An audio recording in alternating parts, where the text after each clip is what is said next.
Alors, Vercors est un village touristique plus qu'une station parce qu'on a réussi à garder un cachet au niveau de ce village. C'est un village qui a l'avantage de vivre tout au long de l'année, l'été avec un grand parc de randonnée, beaucoup de possibilités pour faire du vélo, pour faire des sentiers pédestres, avec l'accès aussi à une zone qui est absolument merveilleuse, qui est le vallon de Réchy.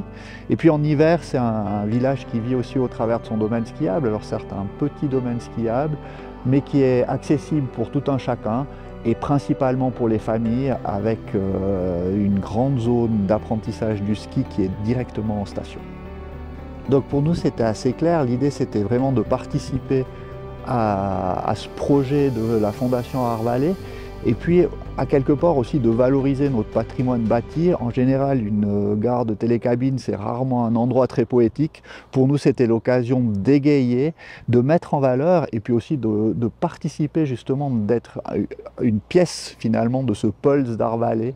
Et pour nous, l'idée s'est imposée très facilement, parce qu'on avait cette envie justement de pouvoir valoriser notre mur, et puis de profiter finalement de cette exposition à ciel ouvert. Comme pour l'ensemble des œuvres d'Arvalais, l'objectif de ce projet, c'était de créer une œuvre qui s'inscrit culturellement et symboliquement dans le lieu d'intervention et d'aborder la thématique de l'eau. Ce qui est intéressant ici, c'est le support de création. C'est une gare de télécabine qui matérialise physiquement et symboliquement l'esprit de liaison. Et c'est de ce postulat-là que le projet a été imaginé. Pour contextualiser, il faut imaginer qu'on est sur la commune de Chalais. Une commune dont le territoire relie la plaine et la montagne, et la surface qui a été réalisée se situe dans le village de Vercors, qui lui-même se situe à mi-distance de cette plaine et des sommets encore préservés. Elle illustre la liaison entre le bâti et l'environnement sauvage, mais aussi entre le tourisme et la vie locale, d'une certaine manière. Cette gare nous permet d'accéder au début du parcours du vallon de Réchy, et là, la thématique de l'eau était toute trouvée, puisque le vallon de Réchy est d'autant plus important qu'il agit comme réservoir naturel pour approvisionner en eau une bonne partie de la vallée. Bruno Cliva, président de Vallée Argentine, une association qui est née en Valais il y a 33 ans. Une association qui lie le Valais à l'Argentine par le fait des liens historiques que nous avons, de l'émigration qui s'est passée vers 1857. Alors aujourd'hui, on finance et on gère une école de français à Colón, 300 km au nord de Buenos Aires, des actions sociales, et puis tout ce devoir de mémoire sur l'émigration valaisanne, avec le Moulin Forclaz, avec le musée de Saint-Rosé également, et puis une aide sociale pour les petites filles pour qu'elles puissent aller à l'école. Notre objectif actuellement, c'est vraiment de faire passer ce devoir de mémoire entre le Valais et l'Argentine auprès de la jeunesse.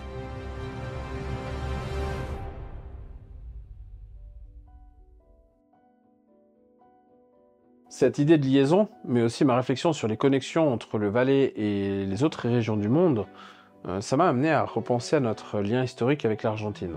Si les gens connaissent le Valais ou la Suisse comme des paradis sur Terre, beaucoup ignorent la précarité et la pauvreté qui sévissaient il y a à peine 100 ans ici. Entre 1850 et 1920, près de 35 000 Suisses, dont plus de la moitié issus du Valais, ont émigré en Argentine pour fuir la misère. À travers ce projet, ça me paraissait important de pouvoir rappeler que les mouvements de population nous ont aussi concernés et qu'il n'y a rien qui nous garantit que ça puisse pas arriver à nouveau.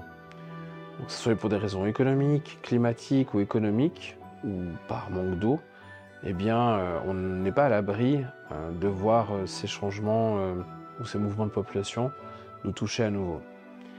Pour marquer ce rapport avec l'Argentine, j'ai choisi un artiste argentin de Buenos Aires que j'ai proposé au jury, et son univers était particulièrement intéressant parce que c'est un artiste mais aussi un architecte qui aborde le travail, on va dire, comme de l'acupuncture urbaine. Donc, il utilise la flore comme un symbole social, et puis ses œuvres amènent une narration entre le bâti et la vie sauvage. Et loin des métropoles dont il est habitué, Pastel, l'artiste, on lui a demandé ici de pouvoir travailler sur le vallon de Réchy. Il a choisi de parler de cette réserve naturelle, et de l'importance de préserver chaque goutte d'eau, avec une représentation du ver et des 3 fleurs. Hormis la surprise de Pastel qui parle parfaitement français, ce qui était aussi super intéressant et incroyable pour moi, c'est qu'avec son processus de création, Pastel il s'est baladé à Vercorin, il a découvert la fondation Édouard Vallée et du coup le travail qu'il a proposé s'inspire directement d'une œuvre de Édouard Vallée. Je travaille avec la peinture et maintenant on a fait une fresque à Vercorin. Et l'idée c'était de faire une liaison entre l'artiste local Édouard Vallée, un tableau à lui, et la nature de la montagne. Donc on a essayé de faire un mix entre les éléments du tableau et les fleurs, les petites fleurs et les éléments minéraux de la montagne. Ça a été une bonne expérience et remplie d'informations parce que la nature ici est vraiment intéressante. Le Valais et même la montagne ont une liaison assez forte avec l'eau, donc ça a été un élément vraiment important pour montrer dans la fresque finale.